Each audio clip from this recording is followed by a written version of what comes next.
Hoje eu gostaria de compartilhar sobre provisão. Provisão de Deus na sua vida. Se eu for perguntar, vai ser unânime. Se eu perguntar para você, para quem está precisando de provisão de Deus, principalmente financeira, acho que não vai ficar ninguém de fora. Estava meditando na palavra de Deus semana passada, enquanto ainda estava de férias. É uma coisa que eu gosto muito de fazer, que eu recomendo você fazer. Às vezes as pessoas perguntam para nós como é que faz para ter tanta revelação da palavra de Deus, como é que faz para fluir tanto em Deus. E é isso, é orar, ler a palavra de Deus, não tem outro caminho. E eu gosto de fazer isso, meditar. E o Senhor falou profundamente comigo sobre essas passagens que eu vou compartilhar com você. E eu creio que se você tiver revelação, que é a minha oração essa noite para que você tenha revelação. Amém? Milagres vão acontecer na sua vida. Não só financeiro, porque a provisão de Deus ela não abrange só o dinheiro. Ela abrange saúde, paz na sua vida. Se você está enfermo, Deus tem cura para você. Amém? É provisão. Se você está desempregado, Deus tem portas abertas de emprego para você. Se você está passando por crise financeira, Deus tem provisão financeira para você. Se está faltando paz, se está angustiado, se está tendo conflito na sua vida, dentro de você, na sua casa, Deus tem paz para você. Amém? Tudo que você precisa está no Senhor. Glória a Deus. Mas uma das coisas que mais tira a nossa paz, principalmente se você é o responsável, está à frente da sua casa, do sustento da sua casa. E uma das coisas que mais tira a nossa paz é a falta da provisão financeira. Se tem uma coisa que tira o nosso sono, a nossa alegria, a energia, tudo, é quando nós estamos em crise financeira. E eu não condeno você, porque é uma coisa que realmente nos abala. Porque nós precisamos disso para sobreviver. Você que é pai de família, você que é mãe de família, você tem filhos, vem o medo, quando você passa por crise financeira, de faltar. E como é que vai ser se não tiver? Se eu não tiver o dinheiro para pagar a conta e não tiver dinheiro para o supermercado, e como é que vai ser? E eu sei que vem todos esses temores. Mas eu quero liberar essa palavra sobre a sua vida essa noite. Deus cuida de você. Ainda que aparentemente você ainda não perceba, por alguns motivos que eu vou falar hoje, Deus está cuidando de você. Amém? A palavra de Deus diz, antes de eu ler, eu queria falar uma outra coisa. E quando nós estamos passando por esses problemas, geralmente a gente quer atacar o sintoma, mas você precisa ir na raiz do problema, e não no sintoma. Você precisa identificar o que é o sintoma e o que é a raiz do problema. Por exemplo, quando nós estamos com febre, a febre não é a doença, é um sintoma de algo que está errado dentro de você, alguma infecção, algo do tipo. Pelo menos o que eu entendo é isso. Então, a febre não é a doença, mas é um sintoma de uma doença. Entende até aqui? Então, os problemas que acontecem na sua vida, seja qual for, ele não é a doença, mas é um sintoma de algo que está errado dentro de você, que precisa ser corrigido. Amém? Vou te dar alguns exemplos. Então, o seu problema não é a falta de recurso financeiro. É um sintoma. Tem algo que causou isso. E geralmente são duas coisas que causam crise financeira: falta de sabedoria ou problemas emocionais. Geralmente a raiz é isso, que vai levar a problemas financeiros. Como assim? Falta de sabedoria em não administrar corretamente, em não investir corretamente, de gastar de forma desordenada. Por falta de sabedoria vai acabar uma hora, vai faltar. Ou falta de sabedoria no trabalho, ou falta de sabedoria em alguma área. Ou está dando muito eco, meu retorno. Os irmãos estão conseguindo me ouvir bem? Ou problemas emocionais. Geralmente pessoas que são gastadores, compulsivos, não conseguem guardar dinheiro nenhum, eles têm problemas emocionais. E o sintoma vai manifestar, mas a raiz está nas suas emoções desordenadas. Consegue entender até aqui? Então não é ir no sintoma, é na raiz. Mas não importa qual que seja a causa, Deus pode reverter a sua situação. Deus pode te dar a sabedoria que você precisa, e Deus pode te curar as suas emoções que estão feridas, para te levar para onde Ele quer levar. Amém? Não importa qual seja, ainda que o problema financeiro foi você que causou por tolice sua e você caiu nessa situação, Deus pode mudar a sua história. Amém? A palavra de Deus diz lá em Salmo 127, 1. Salmo 127, 1. Se o Senhor não edificar a casa, em vão trabalham os que a edificam. Olha só o que está dizendo. Se o Senhor não edificar, construir, se o Senhor não estiver participando da edificação da casa, da sua casa, em vão trabalham os que a edificam. Eu já vou explicar por quê. Se o Senhor não guardar a cidade, em vão vigia a sentinela. Então, em outras palavras, se o Senhor não estiver no meio, se o Senhor não estiver trabalhando junto, se o Senhor não for invocado, o trabalho é em vão. Mas o que isso quer dizer, pastor? Aí o versículo 2 continua explicando. Inútil vos será levantar de madrugada, repousar tarde, dormir tarde da noite, comer o pão que penosamente granjeasse, ou seja, que você conseguiu comprar com suor, foi doído, custou muito, é inútil fazer tudo isso. Já vou explicar. Aos seus amados ele dá enquanto dormem. Tem algum amado do Senhor aqui? Pastor, aí não está incentivando a preguiça, não, porque está falando, então é inútil levantar cedo? Eu levanto 5 horas da manhã, todo dia para trabalhar, durmo 10, 11 horas da noite, que é tanta coisa para fazer, é doído, é suado o meu trabalho, tem dificuldade, e aí está falando que é inútil, é isso que está falando? Calma, você é amado, amém? Vou explicar para você. O versículo 1 e o 2 eles estão conectados, ele está falando aqui de um assunto. E a resposta está no final do versículo. Aos seus amados ele dá enquanto dorme. Então, traduzir para você. Se você vive com um coração... Porque, aliás, antes, deixa eu explicar isso aqui, né? Ele fala dormir. Dormir pode ser literalmente dormir, né? O sono da noite, mas também significa descansar a alma, não só o corpo. Descansar, viver no descanso. Amém? Entenda isso. Então, o que ele está dizendo? Você pode levantar de madrugada, trabalhar duro, fazer hora extra, ter 2 empregos, fazer o que você quiser, dormir tarde porque você está estudando para poder melhorar financeiramente. Você pode fazer tudo isso. Mas se você fizer com o coração angustiado, é inútil. Se você vive perturbado e preocupado 24 horas por dia, é tudo inútil. Você precisa viver no descanso. Está entendendo agora o versículo? Deus não está invalidando o seu trabalho, nem os levantar cedo. Na verdade, Deus ele apoia muito o trabalho. Mas não adianta você viver angustiado, tentando conquistar, querendo carregar todo mundo nas costas, tentando resolver tudo, viver angustiado, com medo. Não adianta você trabalhar triplicado. É inútil. Não sou eu que estou falando. Está dizendo aqui, inútil será levantar de madrugada, repousar à tarde. Em outras palavras, tudo que você fizer, se você não fizer com o coração em paz em Deus, não vai frutificar. Nenhuma obra feita com angústia e com ansiedade não prospera. Nenhuma empresa administrada com tribulação e angústia não prospera. Nenhum trabalho que é feito com tribulação, angústia, ansiedade, não prospera. É o que está dizendo aqui. Pastor, e agora? Porque ansiedade é o meu segundo nome. Como é que faz? Eu sei, não é fácil. Mas você pode ser curado da ansiedade.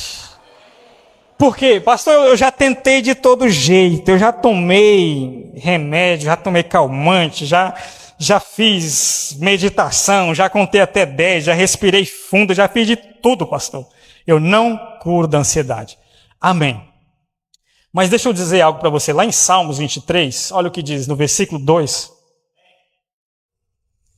Salmo 23, 2. Ele me faz repousar. Quem é que faz você repousar? Não é você. Você já tentou, ok. Você viu que é inútil, não vai resolver. Deixa agora que Ele, o príncipe da paz, te leve para o repouso, em pastos verdejantes. É Ele que leva você, então deixa Ele levar você. Se entrega de vez ao Senhor. Para de tentar segurar tudo com as suas mãos, a sua força vai acabar. Se não acabou ainda, vai acabar. Deixa Ele levar você para o repouso, em pastos verdejantes e te levar para junto das águas de descanso. Ou seja, o descanso verdadeiro só vem do Senhor. Amém? Diga, somente o Senhor pode me dar o verdadeiro descanso. Só Ele. Então você tem que ir para Ele. Se você está angustiado, você está com o coração cheio de medo, você está com o coração cheio de ansiedade, não se condene. Todo mundo é atacado, inclusive esse que está falando aqui. Mas deixa Ele, o Senhor, o príncipe da paz, o bom pastor. E o versículo 1 diz, Ele é o seu pastor. Nada vai te faltar. Inclusive, não vai faltar descanso para a sua alma. Não vai faltar descanso para o seu coração. Não vai faltar cura para a sua ansiedade. E não vai faltar provisão. Amém? Então é isso que está dizendo, volta no Salmo 127, 1. Então, vamos ler de novo agora com esse entendimento. Salmo 127, 1. Então, se o Senhor não edificar a casa, em vão trabalham os que edificam. Ou seja, se não for o Senhor que leva você para o descanso, é em vão o trabalho. Um dia de descanso na presença de Deus vale mais do que um ano inteiro de trabalho com ansiedade. Está entendendo o que eu estou dizendo? Um dia de descanso na presença de Deus vale mais do que um ano inteiro de trabalho feito com angústia e ansiedade. Então nós estamos já finalizando o 8º mês do ano de 2024. Talvez você não viu resultado nenhum. Você não viu porta aberta nenhum ainda. Parece que nada aconteceu. Deus pode virar o jogo nesse resto de ano. E você pode desfrutar nesses poucos meses que falta para acabar o ano, mais do que você desfrutou todos os outros meses. Porque um dia de favor vale mais do que um ano inteiro de trabalho duro. Quantos estão entendendo? Diga amém. Então deixa o Senhor conduzir você. Mas aqui está a chave. Eu tenho que voltar lá, volta no Salmo.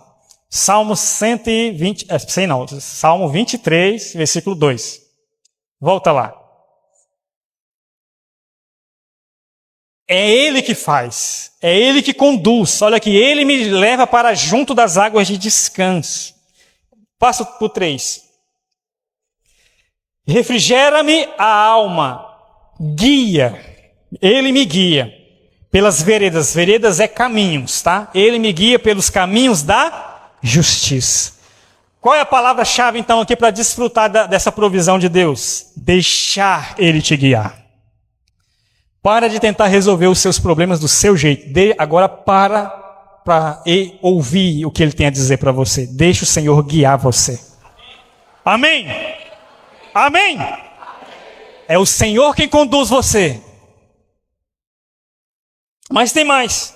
A palavra de Deus diz lá em 2 Pedro, capítulo 1, versículo 3.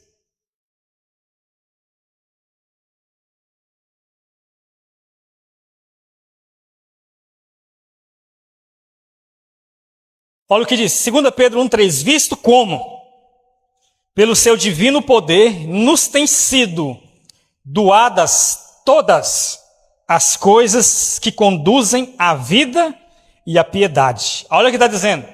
Pelo divino poder de Deus, já foi doada para você todas as coisas que você precisa para viver nessa terra. Diga, tudo que eu preciso já foi dado pelo divino poder de Deus. Já foi dado. Tudo que você precisa já foi dado. Mas agora nós precisamos acessar, nos apropriar. Nós ainda não temos, já foi dado, mas você ainda não pegou. É diferente. Dar é uma coisa, se apropriar é outra. Deus já te deu. Amém? Mas você ainda não se apropriou. Como que eu me aproprio disso? O versículo explica. Pelo conhecimento completo daquele que te chamou. Amém? Quem foi o que te chamou? Jesus. Então, como que eu tenho acesso àquilo que Ele me deu? Pelo conhecimento completo. Quanto mais você aprende sobre Jesus, mais provisão você desfruta.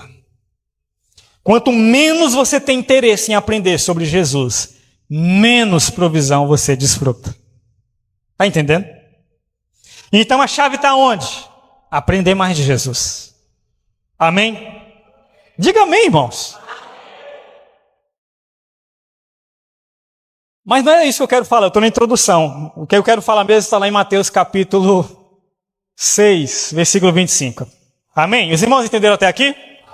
Agora eu quero falar para você da palavra que eu vim pregar para você. Isso aqui foi só uma introdução para levantar a sua fé. Quero falar da provisão de Deus. Eu quero te dar 3 chaves para você desfrutar da provisão completa do Senhor.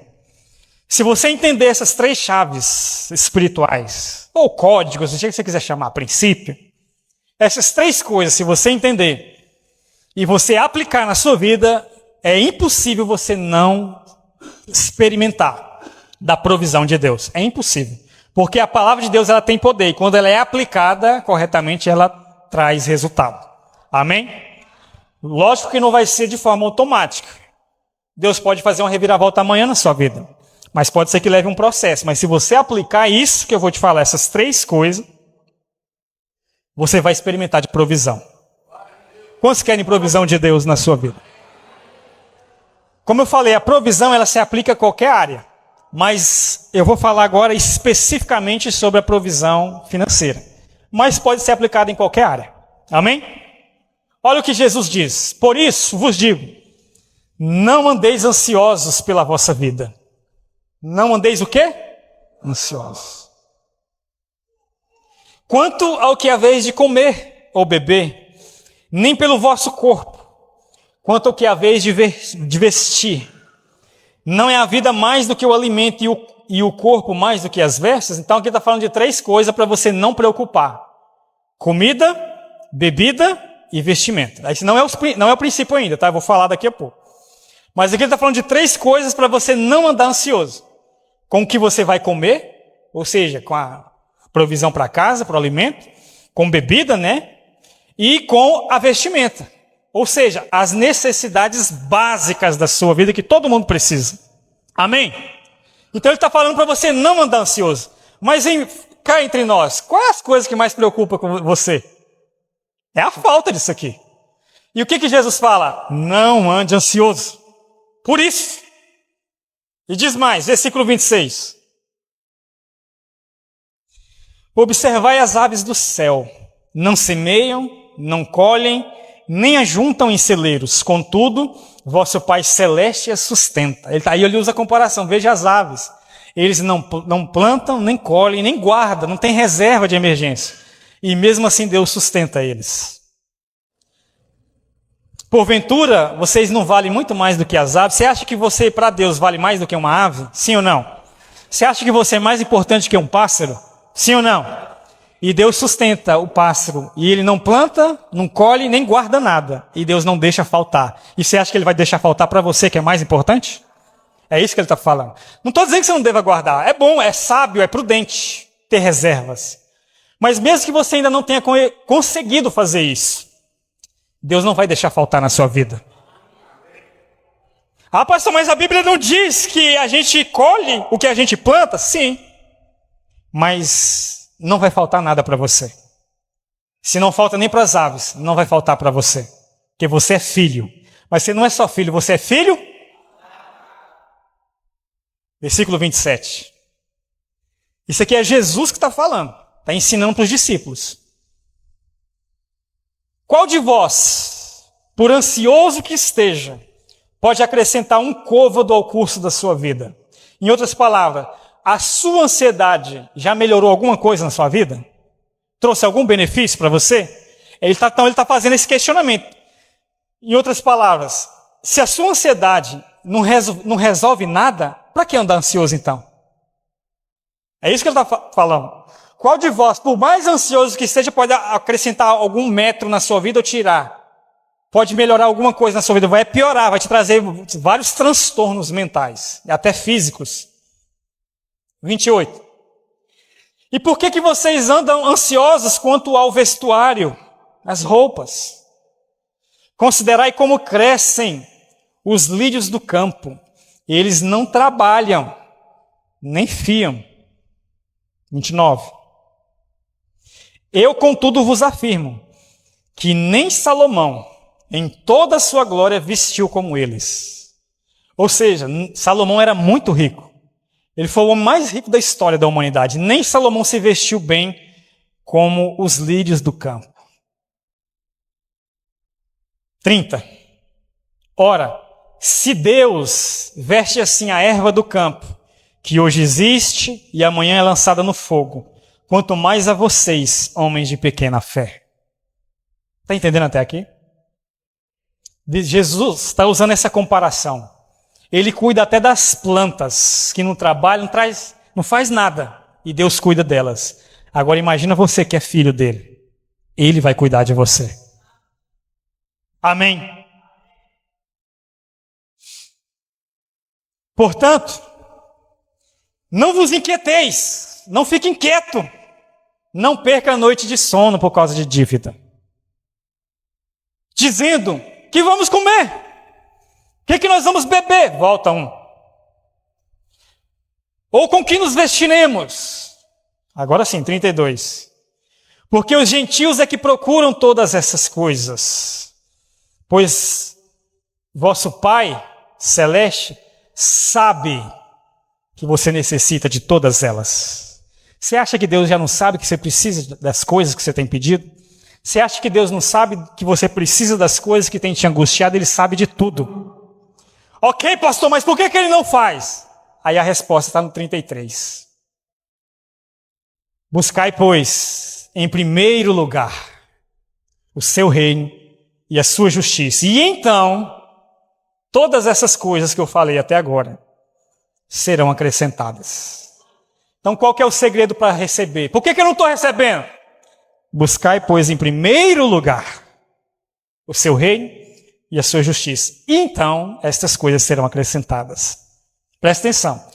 Jesus não está falando todas, está falando estas. Quais? Comida, bebida e vestimenta. Ele está falando, se você buscar, eu vou explicar tudinho, pode ficar tranquilo, só segue o raciocínio comigo, amém? Está entendendo até aqui? Deus está falando com você? Segue o raciocínio. Ele está falando das 3 coisas, comida, bebida e vestimenta. Se você buscar, em primeiro lugar, o reino de Deus e a sua justiça, essas 3 coisas nunca vai faltar para você. Ah, pastor, mas já faltou para mim. Mas não, então é porque não houve busca, em primeiro lugar, do reino de Deus e a sua justiça. Porque a palavra de Deus, ela não falha. Se ele falou, se você buscar em primeiro lugar o reino de Deus e a sua justiça, todas essas coisas vai ser acrescentada na sua vida. Amém? Ok, pastor. O que é então o reino de Deus e a sua justiça? Eu sei que algumas pessoas falam, não, aqui está falando que você tem que primeiro fazer a obra de Deus, que é o reino de Deus. Então primeiro é a igreja. E não está errado não. Se fizer tudo primeiro para Deus, Deus vai cuidar do resto. Em parte está certo. Não está errado. Mas é uma interpretação muito limitada. Eu gosto de usar um princípio infalível. A Bíblia explica a Bíblia. Então vamos usar a Bíblia para explicar o que é o reino de Deus. Não vamos tentar criar deduções. Não, o reino de Deus é você ser cheio do Espírito Santo. Tem a ver, mas não é isso que a Bíblia diz sobre o reino de Deus apenas. Então vamos entender o que é o reino de Deus. Romanos, capítulo 14, versículo 17. Romanos 14, 17. Porque o reino de Deus não é comida e nem bebida. Quais são as coisas que Jesus falou para você não preocupar? Comida, bebida e vestimento. Então aqui ele fala mais uma vez, o reino de Deus não é isso. O que é o reino de Deus então? Justiça, paz e alegria no Espírito. O que é o reino de Deus? Esses são os 3 princípios que você precisa aprender essa noite. Se você buscar a justiça, a paz e a alegria, nada vai faltar para você. Então você precisa entender o que é esses princípios. Se você aplicar isso, buscar, entender, ter revelação e aplicar todos os dias, todas as coisas que você precisa de comida, bebida e vestimenta serão acrescentadas na sua vida. Amém? Vamos entender então essas 3. Que o Senhor me dê graça para eu conseguir falar no tempo. Ok até aqui? Todo mundo entendeu? Hoje eu estou dando aula para você, estou sendo bem prático. É uma aula de Bíblia para você, eu amo dar aula de Bíblia. Fala a verdade, você estava com saudade disso, não estava? Vamos lá. O que é o reino de Deus, pastor? O reino de Deus eu acho que é o poder de Deus. Não, o reino de Deus eu acho que é pregar o evangelho para as pessoas. Pode ser. Mas o que a Bíblia diz que é o reino de Deus? Aliás, que é a justiça, né? O que é a justiça? O reino de Deus é essas 3 coisas, justiça, paz e alegria. O que é a justiça? O primeiro, a justiça de Deus. Diga, justiça de Deus. A justiça então é Deus fazendo justiça. Porque Deus ele não é só amor, ele também é justiça. É verdade, ele é justiça. Amém? O que é a justiça de Deus então? Romanos capítulo 1, versículo 17 diz o seguinte. Romanos 1, 17. 1, não é o 11 não.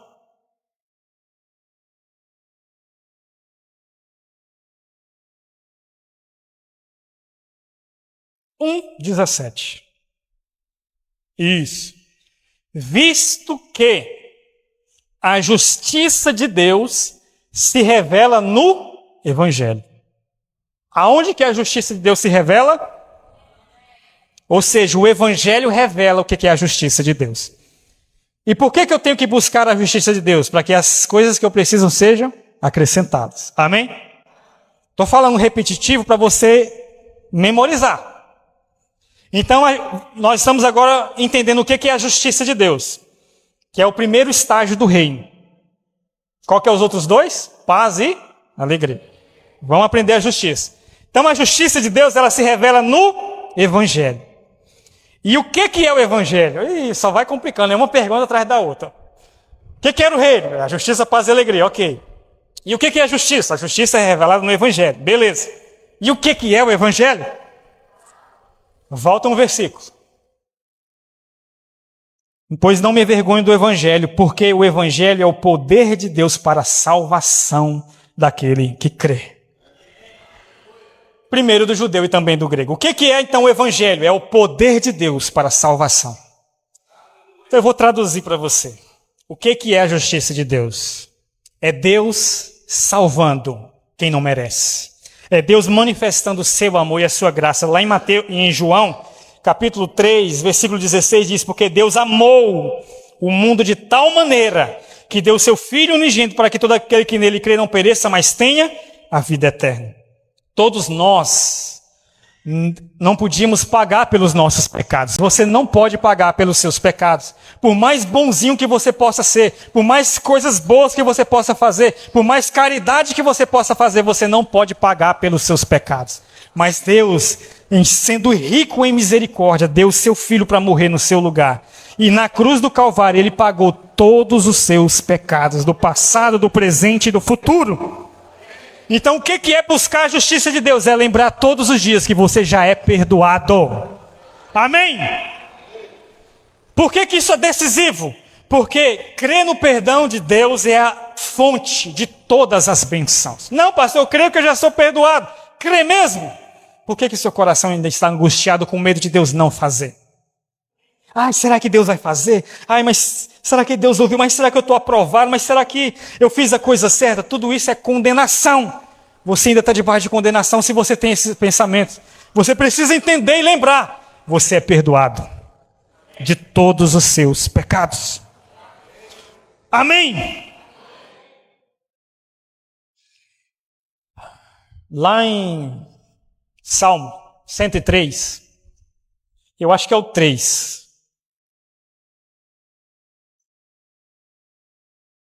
Ele é quem perdoa todas as tuas iniquidades.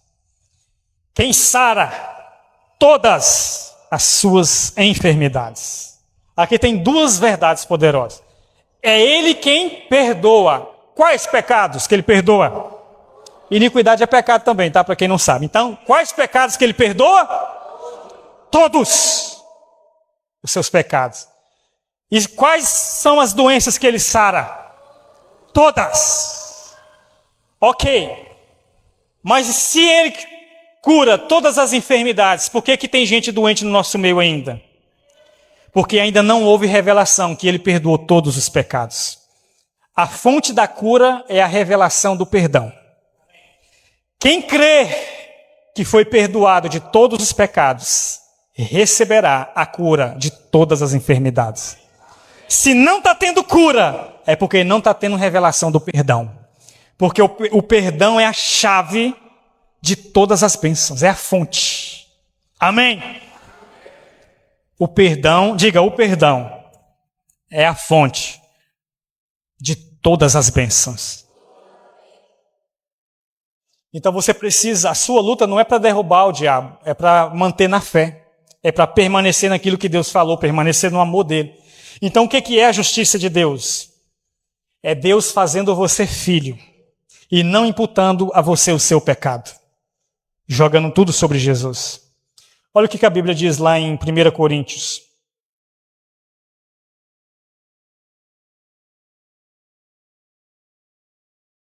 Segunda Coríntios, 5:21. 2 Coríntios 5:21.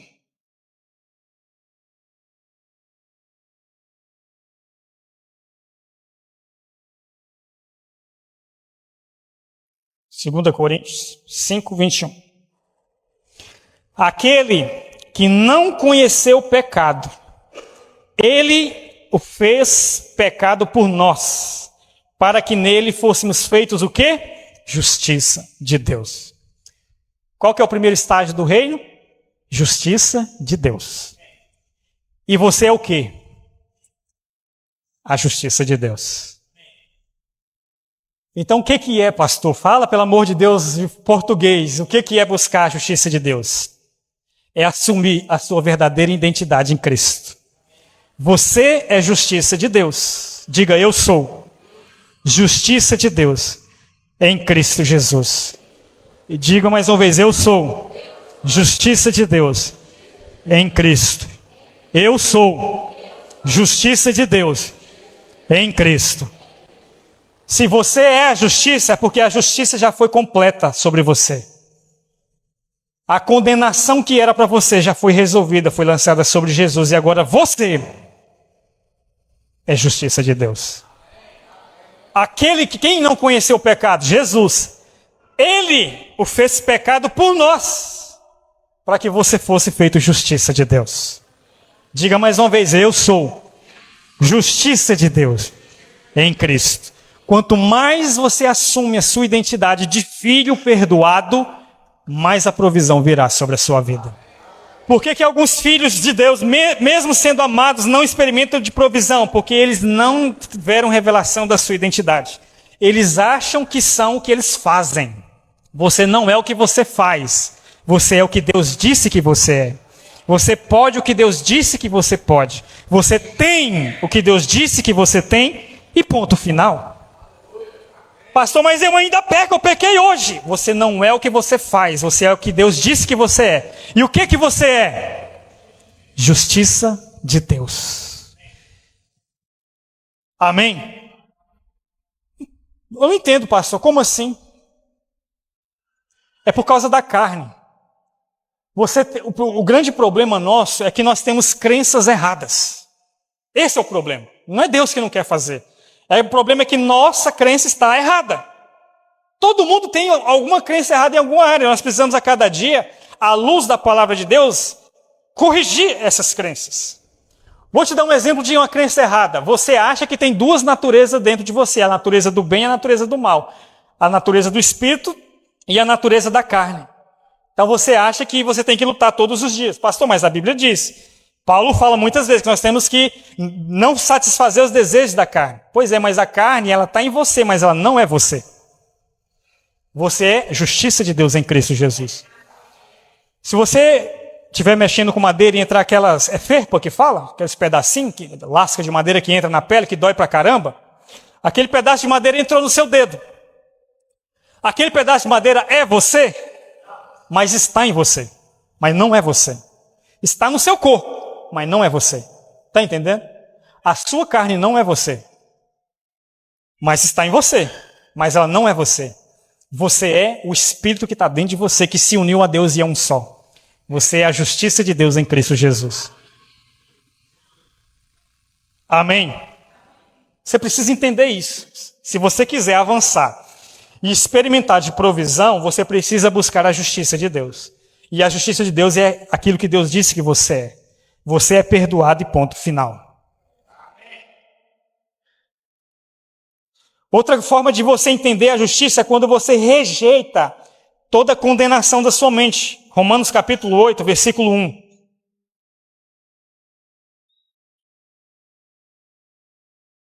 Romanos 8, 1. Agora, pois, já nenhuma condenação há para os que estão em Cristo Jesus. Diga, não há nenhuma condenação na minha vida, porque eu estou em Cristo. Amém? Você está entendendo o que é a justiça de Deus? Você precisa rejeitar a condenação. A Bíblia diz lá em Apocalipse capítulo 12, vê se é o 10, eu esqueci de anotar, 11. Volta no 10, deixa eu só ver um negócio aqui. Isso mesmo, é no 10 mesmo. Olha o que diz em Apocalipse 12, 10. Então, ouvi uma grande voz do céu proclamando, agora veio a salvação, o poder, o reino do nosso Deus e a autoridade do seu Cristo, pois foi expulso o acusador de nossos irmãos, o mesmo que os acusa de dia e de noite. Aqui é o diabo. Um dos nomes do diabo é acusador. Diabo, na verdade, significa acusador. Satanás significa adversário. Então, um dos nomes do diabo é acusador. E aqui está dizendo que ele acusa quantas vezes? De dia e de noite. Ou seja, todos os dias. Todos os dias o diabo te acusa. Todos os dias. Você sabe disso melhor do que qualquer um. O que passa dentro dessa mente sua aí? Olha o que está dizendo. Ele te acusa de dia e de noite. Como que faz então, pastor, para combater isso? Eu amo a palavra de Deus porque toda a resposta que você precisa está na Bíblia. Amém, queridos? A Bíblia sempre vai explicar a Bíblia. Não tente interpretar a Bíblia com seus achismos. Procure a Bíblia para explicar a Bíblia. Salmo capítulo 1, versículo 1. Olha o que diz a palavra de Deus. Como que eu venço então o acusador de dia e de noite? Bem-aventurado o homem que não anda no conselho dos ímpios, nem se detém no caminho dos pecadores, nem se assenta na roda dos escarnecedores. Aí diz mais. 2. Antes, o seu prazer está na lei do Senhor e nela medita? Olha aí a resposta. Quantas vezes que o diabo acusa? Quantas vezes eu tenho que meditar na Bíblia? Quantas vezes a gente medita na real? Entendeu por que às vezes o diabo vence? Se você quiser vencer a acusação na sua mente, pensamentos de perturbação, de medo, de insônia, de ansiedade, é aqui o caminho. Primeiro, é o prazer de meditar na palavra de Deus, mas é de dia e de noite, todos os dias. O diabo ele não brinca de ser diabo, ele vai te acusar de dia e de noite. Só que às vezes a gente brinca de ser crente, a gente não medita de dia e de noite. Deixa a nossa mente vagando aí para o diabo fazer o que quiser. Então a questão não é Deus que não quer dar, Ele já deu tudo que você precisa. A questão é que a nossa mente, o nosso coração, está totalmente desfocado daquilo que Deus já nos deu. Por isso que ele exorta, você tem que buscar a justiça, a paz e a alegria. Então eu estou na justiça ainda, tá? Então o que é a justiça? É você assumir a sua identidade, você já é perdoado. E você, todos os dias, rejeitar a condenação na sua mente. Rejeite a condenação. Amém? Mas tudo isso é fruto de crença errada. Pastor, mas é difícil, eu tento. É tudo, o nosso coração, ele vai revelar as imagens que foi alimentado nela. Lembra? Quem estava na palavra que eu preguei sobre as imagens do coração? Ninguém? Ou você não lembra? Eu preguei da parábola do semeador, que você tem que gerar as imagens corretas para mudar o seu coração. Que a linguagem do Espírito é imagens e visões. Sonhos e visões. Amém? Por que nós precisamos fazer isso? Porque a nossa crença, nós passamos a vida inteira recebendo crenças erradas. E às vezes vem um medo, e geralmente se você for avaliar, o seu medo é tudo fruto disso. Lá em Isaías 59:2, eu gosto muito de falar porque ela ilustra isso que eu estou falando. Isaías 59:2. Olha o que diz: mas as vossas iniquidades fazem separação entre vós e o vosso Deus. E os vossos pecados encobrem o seu rosto de vós, para que não vos ouça. Então essa crença que ela está enraizada no coração de muita gente. Quando ela lembra que está faltando as coisas para ela, e ela quer orar, ela quer buscar de Deus uma provisão, ela lembra disso aqui. Não, mas eu pequei. Os meus pecados fazem separação entre Deus, eu e Deus. Porque eu estou em pecado, Deus não vai ouvir a minha oração. Estou exagerando? Seja honesto, venha esses pensamentos. Porque eu estou em pecado, porque eu estou errado, eu não estou conseguindo fazer as coisas direito, nem trabalhando eu estou, por que Deus vai me suprir? Olha as minhas falhas, olha o que falaram de mim, não sei mais do que. Os meus pecados estão me separando de Deus, e Ele não vai ouvir. Eu tenho orado e Ele não responder, é porque eu estou em pecado, é porque tem falhas na minha vida, é porque você viu que é tudo eu no centro, é o ego, querendo não ir para a cruz. É porque eu fiz isso, é porque eu deixei de fazer aquilo, eu não consigo liderar direito, eu não consigo ser um bom marido, nem meus filhos me respeitam, nem minha esposa me... É tudo eu, porque eu errei, é por isso que Deus não me abençoou. Tudo eu. Hebreus capítulo 8, versículo 12. Tem a resposta para isso. Pois para com as suas iniquidades usarei de misericórdia, e dos seus pecados... Lê o resto para mim, por favor. Lê o resto. Não ouvi, lê de novo.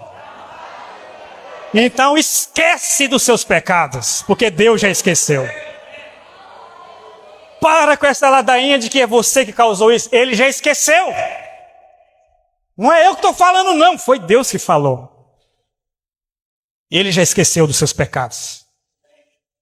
Ah, pastor, então eu posso pecar à vontade? Não, eu estou falando para crente. Se você pensa assim, você não é crente. Eu estou falando só para cristão. Quem entende que é amado não quer pecar. Quem usa a graça para pecar não nasceu de novo, ele precisa converter. Vamos resolver esse negócio de uma vez por todas? Deus não lembra mais dos seus pecados, nem do passado, nem do presente, nem os que você vai cometer amanhã de manhã. Ele não lembra mais. Já está perdoado, lavado e redimido.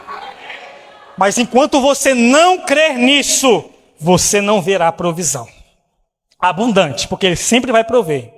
Mas de provisão abundante, você precisa entender, essa questão está resolvida. Ai, Deus não vai me abençoar porque eu gritei com o meu chefe. Errou, você errou mesmo, vai lá e resolve. Diante de Deus já está resolvido. Ai, Deus não vai me abençoar porque eu maltratei minha mulher. Realmente, você errou feio, vai lá e resolve. Mas diante de Deus está resolvido. Ah, é porque eu fui desonesto. É errado, você tem que dar um bom testemunho, vai lá e resolve. Mas diante de Deus já está resolvido. Amém? Como estão entendendo? Essa palavra é só para cristão. Mas se você que não é ainda, você pode experimentar tudo isso. Amém? Ixi, eu tenho que falar dos dois ainda, bora avançar. Mas você entendeu até aqui? Só para fechar a parte da justiça, 2 Pedro 1,4.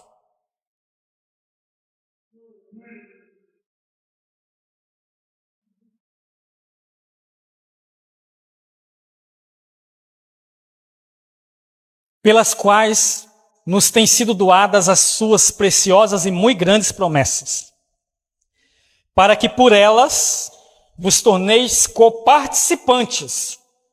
Coparticipante é participar junto, da natureza divina, livrando-vos da corrupção e das paixões que há no mundo. Então isso aqui quebra a crença errada de que dentro de você tem uma natureza pecaminosa. Não tem, tem a natureza divina, está falando aqui. Você tem a natureza divina. Ele já te livrou da corrupção, das paixões que há no mundo. Amém? Aleluia. Então, o estágio do reino, a justiça. Amém? Justiça de quem? De Deus. Quem é a justiça de Deus? Então vamos falar só mais uma vez? Diga, eu sou a justiça de Deus em Cristo. É importante você colocar isso, sempre em Cristo, não é em você mesmo. Por causa de Cristo, você é a justiça dele. Por causa de Cristo, você é amado. Por causa de Cristo, ele vai prover. Por causa de Cristo, ele não se lembra mais dos seus pecados, não é por causa de você. Amém? Segundo estágio do reino, qual que é? A paz. A paz de Cristo. João capítulo 14, versículo 27.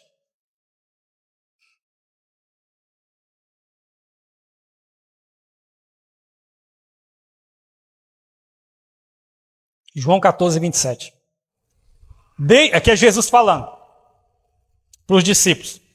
Deixo-vos a paz. A minha paz. Não é a sua, é a dele. Deixo-vos a paz. A minha paz vos dou. Não dou como o mundo dá. Não se turbe o vosso coração. E não se atemorize. Traduzindo para uma outra palavra para esclarecer. Não ande ansioso e não tenha medo. Receba a paz que vem de Cristo. O que é a paz que vem do mundo? A paz do mundo é uma paz passageira, circunstancial. Então, se está tudo bem, eu estou em paz. Se está tudo mal, eu não estou em paz. Essa é uma paz muito limitada, é a paz que o mundo dá. Mas ele está falando, a minha paz vos dou. Qual paz é essa? É uma paz que nunca acaba. Amém? Então, essa paz não é a nossa paz, é a paz de Cristo. Olha o que ele fala também em Mateus 11, 28. Mateus 11, 28.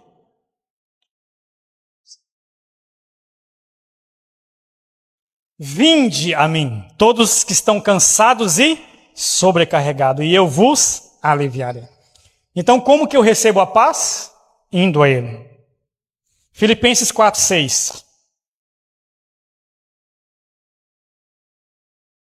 Filipenses 4, 6. Outra forma de você receber paz, a paz de Cristo.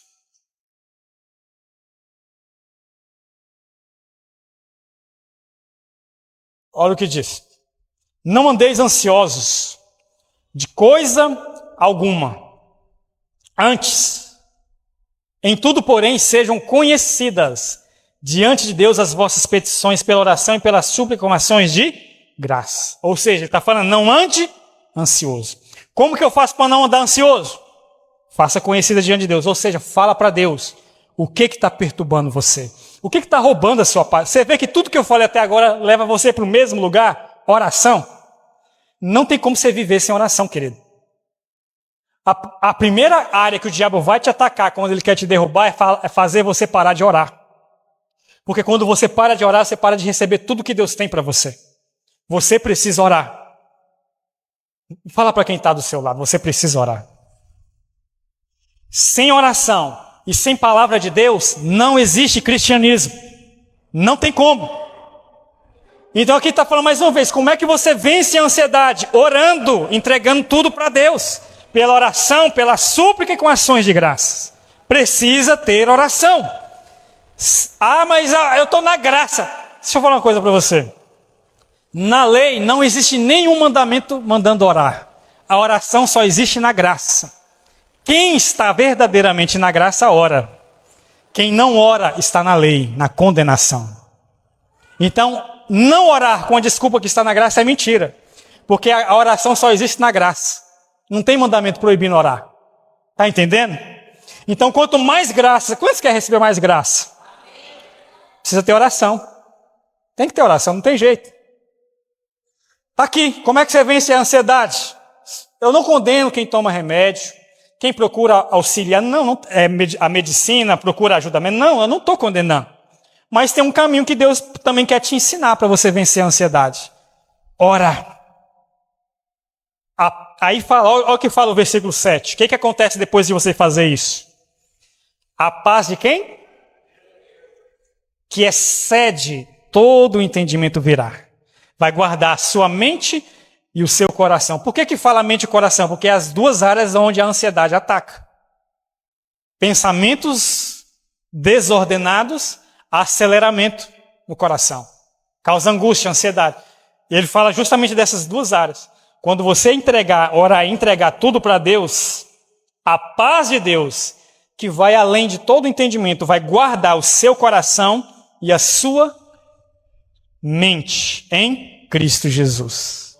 Amém? Você precisa entender isso. Peça para o Senhor.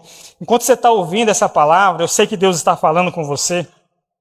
Fala para o Senhor, Senhor, eu preciso entender isso. Me dá a revelação disso. Deseje de todo o seu coração. Deus, Ele quer curar você da ansiedade. Deus quer prover na sua vida de forma abundante. Deus, Ele não se alegra em ver você passar dificuldade. Não é a vontade dEle.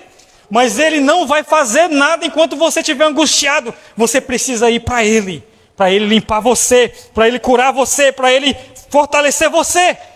Amém? Deus quer e Deus pode, mas você precisa se entregar para Ele. Amém?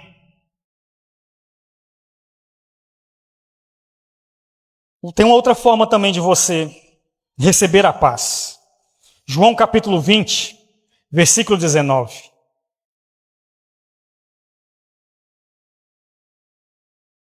Ao cair da tarde daquele dia, o primeiro dia da semana, esse aqui foi depois que Jesus ressuscitou. Trancadas as portas da casa onde estavam os discípulos com medo dos judeus. Os discípulos estavam trancados dentro de casa com o quê? Medo. Estavam isolados com medo. Veio Jesus e se pôs no meio deles e disse o quê? No meio do medo, Jesus se pôs no meio deles e falou, paz seja com você. Jesus se coloca no meio do seu povo. Às vezes a gente pensa que quando a gente está assim, Deus está longe de nós. Não, Ele está muito perto, Ele só está esperando uma resposta sua. Ele está do seu lado, Ele está no meio, falando, paz seja com você. Recebe a minha paz. Abandona esse medo, abandona a angústia. Eu estou aqui, recebe a paz. E diz mais, 20. E dizendo isso, mostrou as mãos e o lado. E eles se alegraram. Portanto, os discípulos ao verem o Senhor. O que Jesus fez depois que Ele falou paz? Mostrou as cicatrizes do seu sacrifício. O que nos garante a paz? O sacrifício de Jesus. Quando você olha para o sacrifício de Jesus e o que Ele fez, e você entende o que Ele fez na cruz, Ele não só perdoou os seus pecados, Ele te deu uma nova natureza. Ele não só te fez filho, Ele te fez herdeiro de todas as promessas. A obra de Deus é muito mais do que alguns imaginam. Ele não só perdoou você, perdoar é importante, mas Ele transformou você. Você não é um pecador perdoado, você é um filho regenerado. Então quando você olha para o sacrifício de Jesus, e você entende o que Ele fez, e quais são as implicações disso na sua vida, a paz reina no seu coração. Porque você acaba recebendo e tendo uma fé e uma paz inabalável. Porque a sua fé está firmada em Cristo e não nas suas obras. Amém? A sua fé está firmada em Cristo e não nas suas obras. Fique em paz. Recebe a paz do Senhor nessa noite. Ele quer restaurar a sua alma. Amém?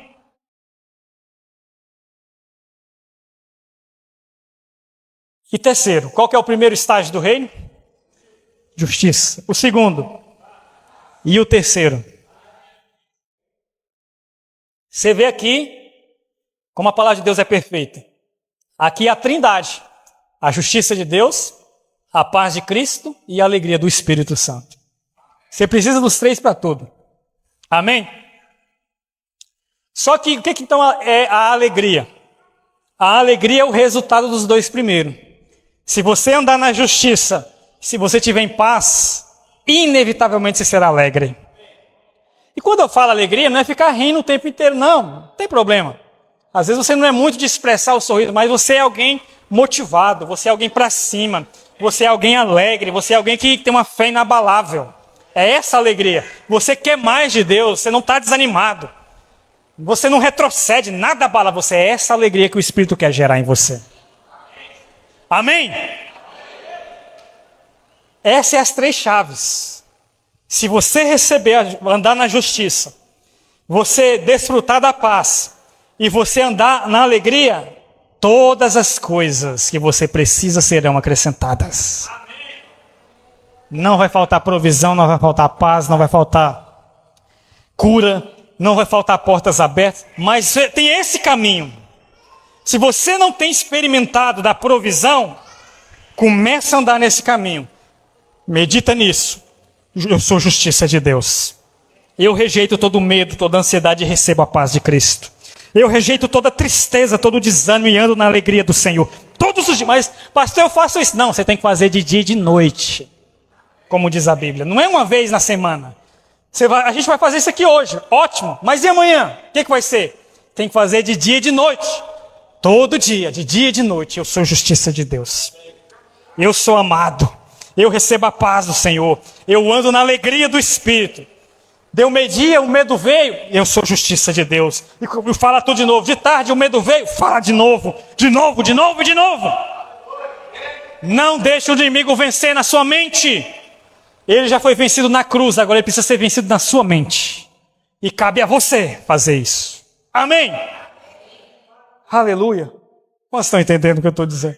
Oh, Jesus amado. Por quê? Você sabia que ser alegre é uma obrigação? Tem coisa que a Bíblia fala que é opcional. Por exemplo, lá em Isaías 1,19 fala, se você quiser, e ouvir, você vai comer o melhor da terra. Só se quiser, é opcional. Se você não quiser, você não come o melhor da terra. Mas ser alegre não é opcional. É um mandamento de Deus. É um mandamento da nova aliança. É um doce, né? Filipenses 4:4. Alegrai-vos sempre no Senhor. Outra vez vos digo, é uma obrigação, é um mandamento. Você tem a obrigação de ser alegre no Senhor. Por quê? Uma das características... Presta atenção que essa é forte para você. É forte. Uma das maiores características de alguém que é cheio do Espírito não é orar em línguas, é ser alegre. Você quer ver se alguém é cheio do Espírito?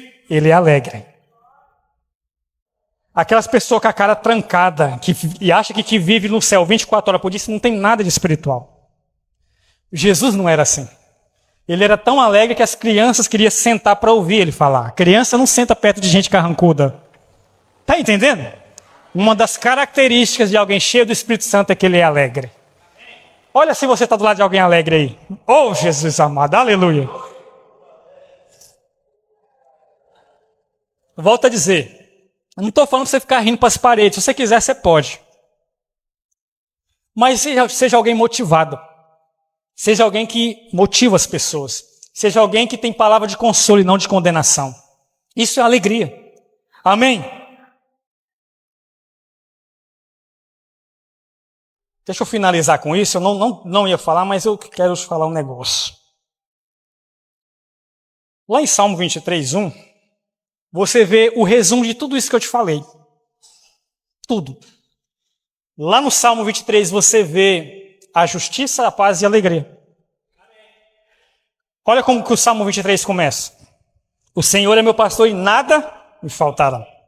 Ou seja, é a provisão. Aí os outros versículos vai falar o que você tem que fazer para não faltar nada. Ele me faz repousar em pastos verdejantes. Paz. Está em paz.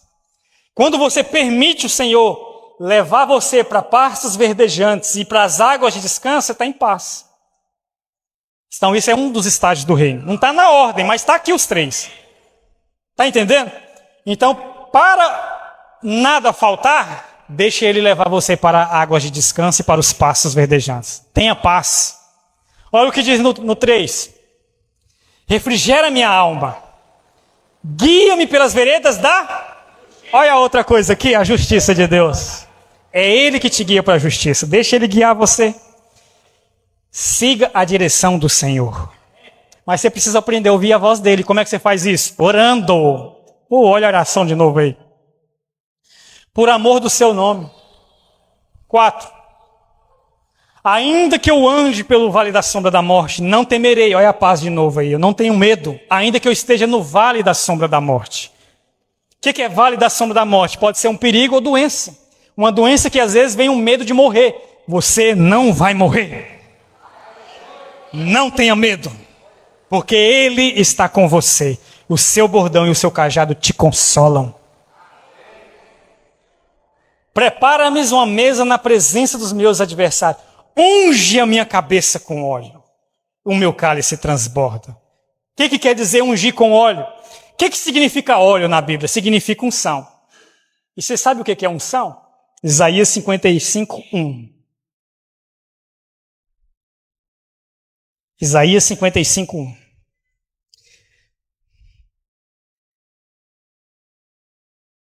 Não é esse não, desculpa, perdão. 61, 1. É porque eu anotei aqui para outra coisa, mas é 61.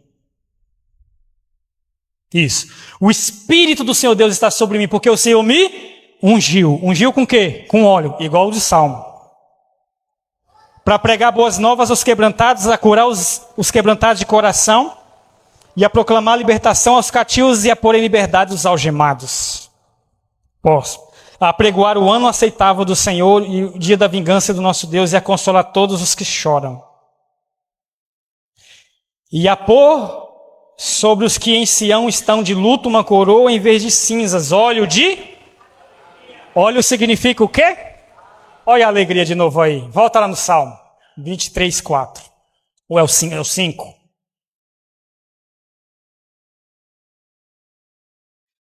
Unge a minha cabeça com óleo.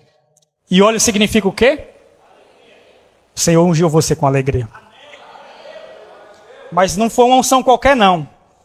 Foi tanta unção que o seu cálice vai transbordar. Transbordar significa que quem está à sua volta vai ser contagiado. Amém? Essa palavra é para você. Fique de pé onde você está. Aleluia! Quantos foram abençoados com essa palavra? Ele ama você. Deus tem muita coisa para fazer na sua vida. Mas as crenças que estão erradas, impedindo, que estão frustrando a graça de Deus, precisam ser corrigidas. Busque a justiça, a paz e a alegria, que tudo que você precisa será acrescentado. E eu queria agora finalizar com o outro versículo que eu abri antecipado, que é Isaías 55, 1. Antes de nós orarmos, olha o que diz. A todos vós que tendes sede, venha às águas.